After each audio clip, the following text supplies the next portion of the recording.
दोस्तों, मैं मोहम्मद हफीज़ और आप देख रहे हैं मेरे YouTube channel study with Mohammad Hafeez.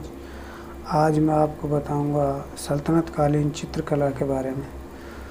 तो देखिए, जो सल्तनत कालीन चित्रकला थी उसमें हरमन गोटज ऐसे पहले विद्वान थे जिन्होंने अपनी book Indian society of oriental arts में चित्रकला का जिक्र किया था। यानी ये पहले ऐसे विद्वान थे। कौन? हरमन गोटज। सल्तनत काल में सबसे प्रारंभिक जो सल्तनत काल की जो चित्रकला के बारे में पता चलता है वो सबसे प्रारंभिक उल्लेख बैहाकी द्वारा लिखित गजनियों के इतिहास में पता चलता है। जो हरमन गोल्टाल्स थे इसने सल्तनत काल के जो चित्र थे उनका अस्तित्व को प्रमाणित किया था the Indian society oriental arts के अंदर। ठीक है, ये जो यहाँ पर ही लिखा हुआ। सुल्तान महमूद ने क्या किया था? सुल्तान महमूद के समय हेरात व लश्करी बाज़ार में, जो हेरात और लश्करी बाज़ार हैं, उन नगरों में चित्रकला का उल्लेख हुआ है। सुल्तान महमूद के वक्त में सुल्तान महमूद ने ही लाहौर के अंदर निगार खाना की स्थापना की थी। निगार खाना बोलते बोले तो चित्रशाला की। ठीक है, उसी टाइम में क्या हुआ था, इल्तुतमिश का समकालीन था एक ताजुद्दीन रजा नाम का। ठीक है, तो उसने क्या बताया कि 1229 में जब खलीफा के दूत दिल्ली आए थे तो उनके स्वागत में चित्र बनाए गए थे। कौन बताता? ताजुद्दीन रजा। ठीक है, इस्लामी की फुतूहुस सलातीन से पता चलता है, जो इस्लामी की फुतूहु उस सलातीन बुक है उससे पता चलता है कि इल्तुतमिश ने चीनी चित्रकारों को अपने दरबार में बुलाया। वहीं एक खुसरो की किताब है देवल रानी खिज़र खां, उससे पता चलता है कि चित्रों को बनाने के लिए चरकबों का प्रयोग किया जाता है। यानी चरकबे क्या होते हैं? देवदार वृक्ष की छांव। राइट। वहीं खुसरो की दूसरी बुक है नुह सिपहर से पता चलता है कि उस काल में, यानी नुह सिपहर में क्या पता चलता है? चित्रित वस्त्रों के बारे में पता चलता है। वहीं एक छिताई वार्ता थी, जो छिताई थी देवगिरी के राजा रामदेव की पुत्री थी, उसके ऊपर एक किताब लिखी हुई थी छिताई वार्ता। उससे क्या पता चलता है? उससे पता चलता है कि अलाउद्दीन ने चित्रकारों को देवगिरी के दरबार में भेजा था। किसने? अलाउद्दीन खिलजी ने। ठीक है, किससे पता चलता? छिताई वार्ता से पता चलता। मुल्ला दाऊद ने चंदायन में जिक्र किया है कि जो मुल्ला दाऊद था ने चंदायन में जिक्र किया है कि सखियों के साथ चित्रित अटारियों पर सोने का उल्लेख उसने इस नाटक के अंदर किया है। ठीक है, वहीं कुतुबुन हुआ था। कुतुबुन की मृगवती में चित्रों की जानकारी मिलती है। यानी मृगवती से चित्रों की जानकारी। फिरोज ने क्या किया था? फिरोज ने जो मानव आकृतियाँ थी उनका निषेध कर दिया था और फूलों के चित्रों को बनाने का आदेश इसने दिया था। किसने? फिरोज तुगलक ने। सल्तनत कालीन चित्रकला के अवशेषों की बात करें तो सीरी व बेगमपुरी के मध्य एक मस्जिद थी, मखदूम वली मस्जिद। उसमें चित्रकला के अवशेष मिले, सल्तनत कालीन चित्रकला के अवशेष मिले हैं। जबकि जो सबसे महत्वपूर्ण जो पांडुलिपि है वो ये है प्रारंभिक हिंदू मुस्लिम पांडुलिपि, जो खुमसा है अमीर खुसरो की। ठीक है, उसमें भी सल्तनत कालीन चित्र मिले हैं। राइट, यानी चित्रों का अवशेष के रूप में पाए गए हैं। और और सबसे सर्वाधिक महत्वपूर्ण है मांडू से प्राप्त नियामत खाना यानी नियामतनामा, जिसको पाक शास्त्र बोलते हैं। और वहीं 1469 में मोहम्मद शायदवादी की फ़िफ्ताउल फुजूला, यानी ये नियामतनामा और फ़िफ्ताउल फुजूला ये सर्वाधिक महत्वपूर्ण हैं सल्तनत कालीन चित्रकला के बारे में, यानी इनसे अवशेष मिले हैं। और दोनों में मानव चित्र मिले हैं, राइट। और जो मिफ्ताउल फुजूला था ये फ़ारसी शब्दकोश था। नियामतनामा जो लिखा गया था ये 400 में लिखा गया था। भारतीय और ईरानी चित्रों का इसमें जिक्र किया गया था। रॉबर्ट स्केल्टन ने इसको खोजा था, किसका, नियामतनामा को। 15वीं शताब्दी में धर्म से अलग मांडू चित्रकला, यानी धर्म से अलग जो चित्रकला उभरी वो मांडू के अंदर उभरी थी, ठीक है।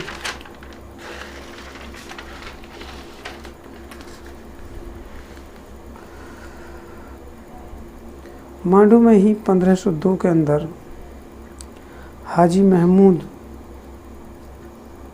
ने वोस्ताना पांडुलिपि चित्रित की थी, ठीक है। और वहीं 1508 में मांडू के अंदर ही अजेबुस सनाती नाम की एक बुक लिखी गई थी चित्रकला से रिलेटेड।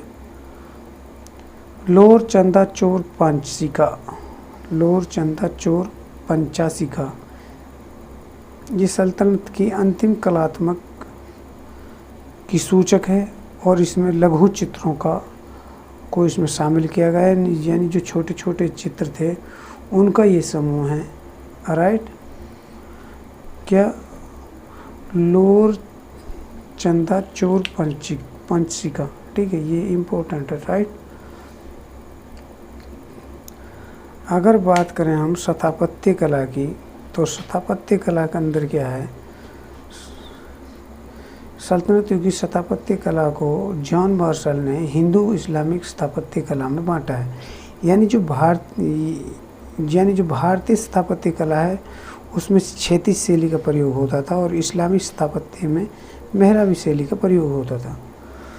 तुर्क जो लोग थे वो सोच तो लेकर यहाँ आए थे स्थापत्य की, परंतु कारीगर साथ लेकर नहीं आए थे। अब हम यहाँ पर ये देखते हैं कि तुर्कों का क्या क्या योगदान रहा। तुर्कों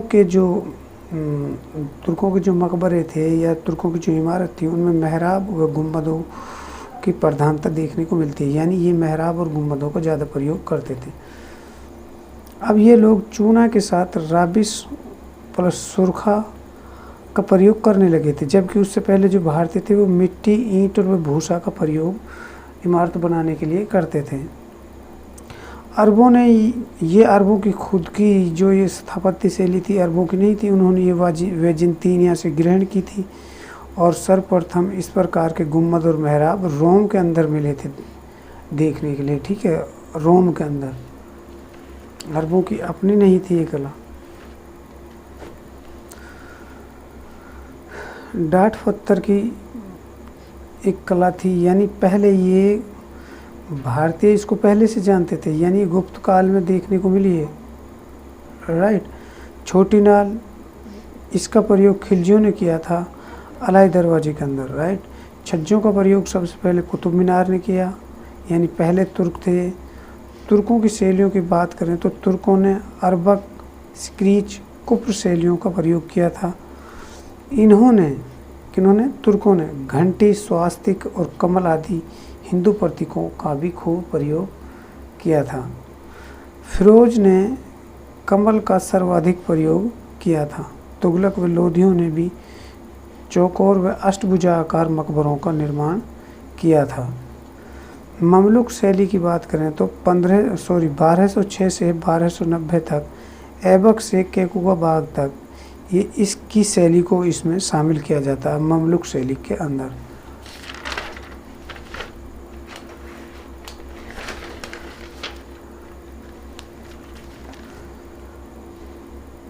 ऐबक ने कुव्वतुल इस्लाम मस्जिद का निर्माण किया, यहाँ पर पहले 27 जैन मंदिर थे, उसको तोड़कर विष्णु मंदिर बनाया गया और विष्णु मंदिर को नष्ट कर कर ऐबक ने यहाँ पर कुव्वतुल इस्लाम मस्जिद की स्थापना की थी। ये तुर्कों की दिल्ली के अंदर पहली मस्जिद थी। इसमें धरन व कोष्टक का प्रयोग किया था। इल्तुतमिश ने और अलाउद्दीन ने भी कुव्वतुल इस्लाम मस्जिद का विस्तार किया था। इल्तुतमिश ने इसका आंगन बढ़ाया था, जबकि अलाउद्दीन खिलजी ने स्तंभों पर कुरान की आयतें लिखवाई थी। पर्सी ब्राउन ने क्या कहा है इसके बारे में? पर्सी ब्राउन ने कहा कि भारत में पहला इस्लामिक प्रयोग था। अगर कुतुब मीनार की बात करें तो कुतुब मीनार को अजान देने के लिए ऐबक ने बनवाया था। ऐबक ने इसकी पहली मंजिल बनवाई, उसके बाद इल्तुतमिश ने इसमें 3 मंजिलें जुड़वाई जो 1231-32 के अंदर जुड़वाई गई थी। इसको विजय स्तंभ के रूप में भी देखा जाता है। इसकी ऊंचाई 71.4 मीटर और 5 मंजिला थी। ठीक है, 5 मंजिला है। मूलतः ये 4 मंजिल की थी। ऊंचाई इसकी 225 फीट थी, लेकिन फिरोज ने इसमें 5वीं मंजिल बनवाई क्योंकि फिरोज के शासनकाल में इसकी एक मंजिल बिजली गिरने से नष्ट हो गई थी। 5वीं मंजिल बढ़ने से इसकी कुल ऊंचाई 240 फीट हो गई है। सिकंदर लोदी ने भी इसकी मरम्मत कराई थी। सूफी कुतुबुद्दीन बख्तियार काकी के नाम पर इसका नाम कुतुब मीनार पड़ा। इसमें लाल व सफ़ेद बल व पत्थर का प्रयोग हुआ है। फजल इब्न अबू माली इसके वास्तुकार और पर्यवेक्षक थे। ठीक है। 2.5 दिन का झोंपड़े की बात करें तो 2.5 दिन का झोंपड़ा जो था ऐबक ने ये अजमेर के अंदर बनवाई थी। यहाँ पर पहले संस्कृत महाविद्यालय था जो चौहान विग्रहराज चतुर्थ ने बनवाया था। मार्शल इसके बारे में क्या कहते हैं कि ये 2.5 दिन यानी 2.5 वर्ष में नाम तब पड़ा। ठीक है।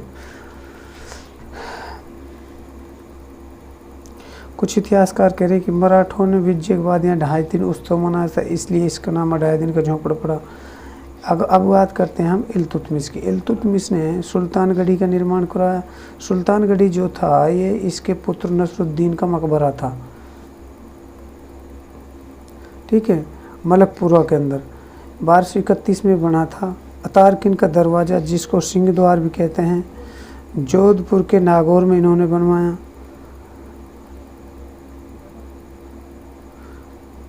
इनका पुनः निर्माण मोहम्मद बिन तुगलक ने भी करवाया था। इल्तुतमिश को मकबरा शैली का जन्मदाता कहा जाता है। बदायूं के अंदर क्या था? इसने बदायूं के अंदर हौज शमसी, जामा मस्जिद, शमसी ईदगाह का निर्माण कराया था। राइट।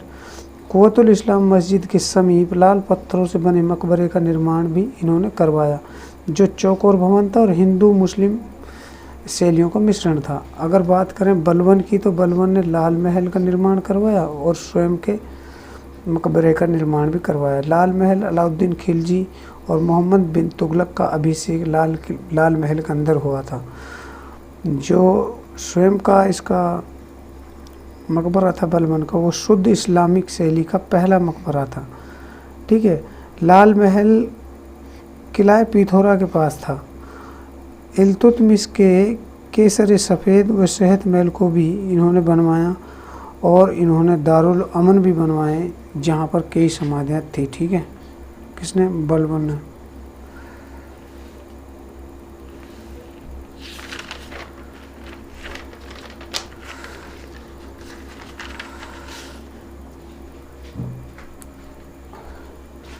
अगर खिलजियों की बात करें तो खिलजियों ने क्या किया? खिलजियों का शासन 1290 से 1320 तक रहा।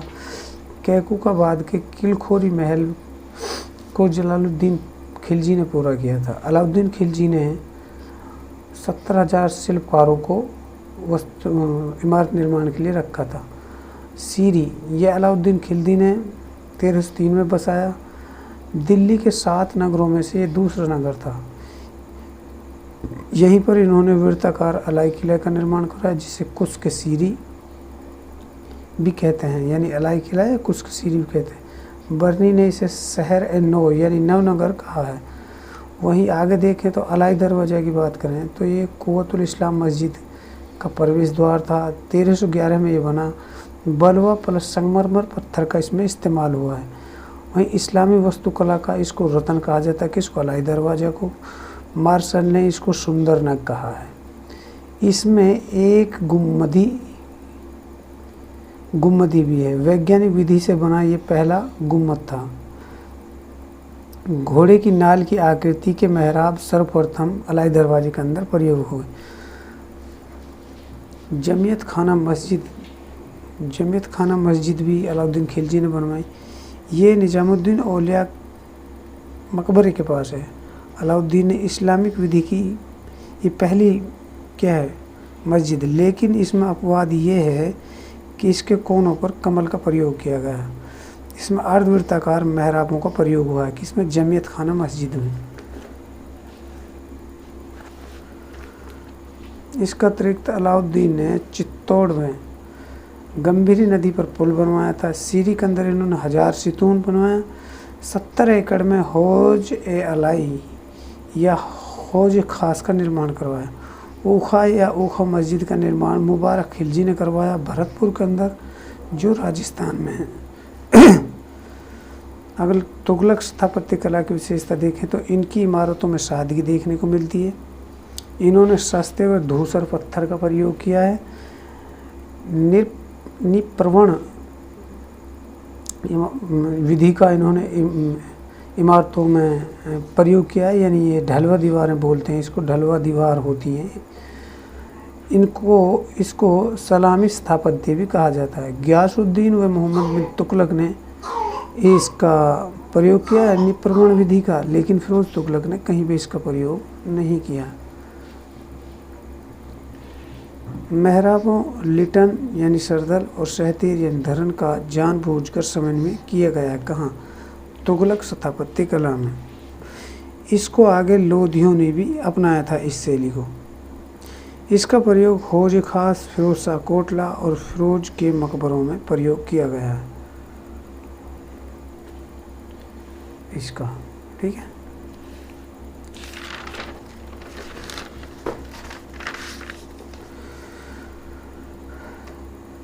अगर गियासुद्दीन तुगलक की बात करें तो गियासुद्दीन तुगलक ने तुगलकाबाद बसाया।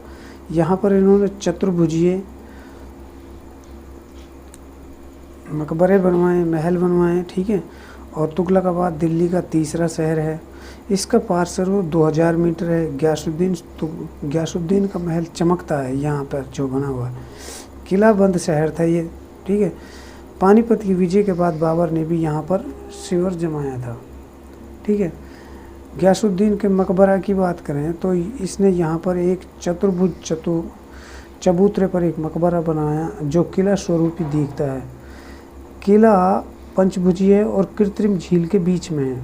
इसकी तुलना मिस्र के पिरामिडों से की जाती है और शेर शाह सूरी के मकबरे का पूर्वगामी इस किले को कहा जाता है। मोहम्मद बिन तुगलक की बात करें तो मोहम्मद बिन तुगलक ने जहाँपना नगर बचाया, यानी सीरी व पिथौरा के बीच में ये चौथा शहर था।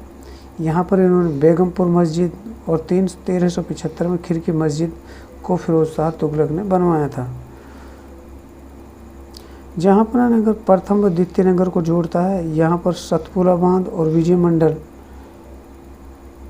को मोहम्मद बिन तुगलक ने बनवाया। बलवन के लाल महल का जीर्णोद्धार करवाया। आदिलाबाद का किला, बारह खंबा महल, शेख निजामुद्दीन औलिया व मुल्तान के शेख रुकनुद्दीन अब्दुल फतेह और अजोदन के शेख अलाउद्दीन के मकबरों का निर्माण भी मोहम्मद बिन तुगलक ने कराया है। ठीक है, ये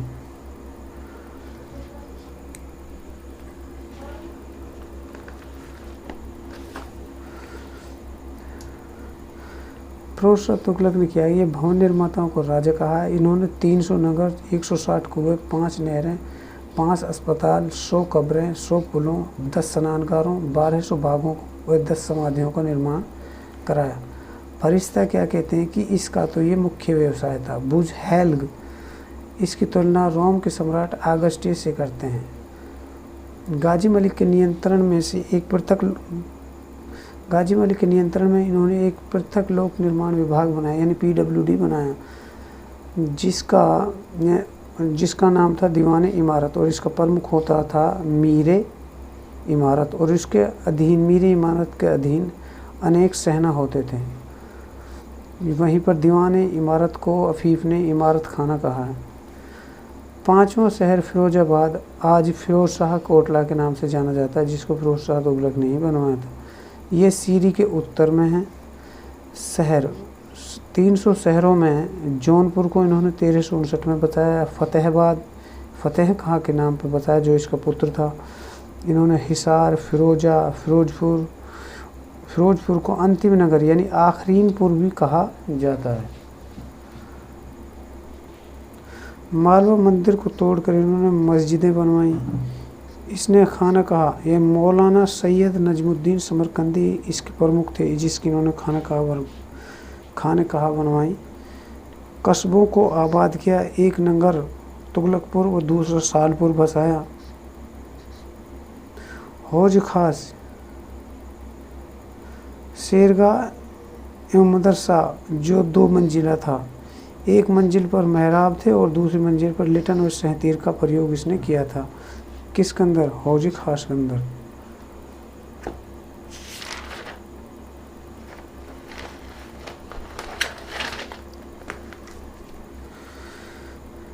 फिरोज ने काली मस्जिद, खिड़की मस्जिद, कुश के शिकार महल का निर्माण करवाया। हिसार के अंदर फिरोज तुगलक ने गुजरी महल का निर्माण करवाया। इसका मकबरा वर्गाकार था, यानी जो ये मकबरा था वर्गाकार था। खाने जहाँ तेलंगानी का मकबरा फिरोज ने का वजीर था। खाने जहाँ उसका पुत्र था जूना खान ने ये मकबरा बनवाया था। ठीक है, खाने जहाँ तेलंगानी का मकबरा ये पहला अष्टकोणीय मकबरा था। इसकी तुलना जेरूसलम की उमर मस्जिद से खाती थी, ठीक है, की जाती थी या मेल खाती थी। काला या कलन मस्जिद ये खाने जहाँ मकबूल ने शाहजहानाबाद में बनवाई थी 1375 में, राइट, यानी जो फिरोज के अड्डर ही आते थे। लाल गुम्बद इसके चिश्ती गुरु की याद में, चिश्ती गुरु कबीरुद्दीन औलिया का मकबरा था, राइट। नसरुद्दीन मोहम्मद ने तुगलक शाह,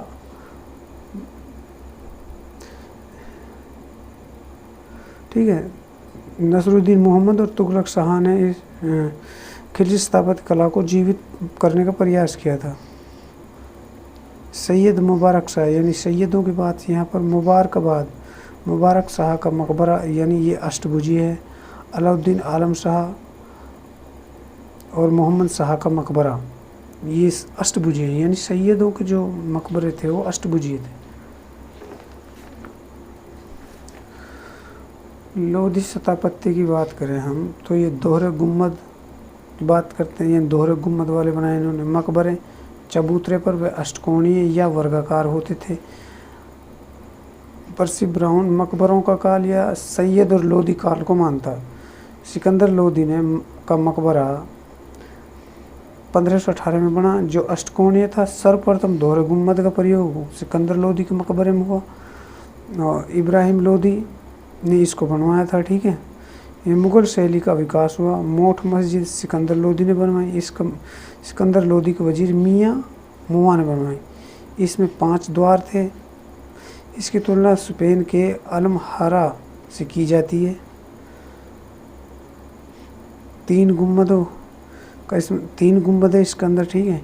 इसी स्वरूप में 7 वर्गाकार मकबरों को यानी गुम्बद कहा है, यानी बड़े खां की गुम्बद, दादी गुम्बद और पोली गुम्बद, यानी जिनको गुम्बद का 7 वर्गाकार मकबरे हैं जिनको गुम्बद का, ठीक है। सिकंदरा के अंदर सिकंदर लोधी ने अकबर यानी बहिस्ताबाद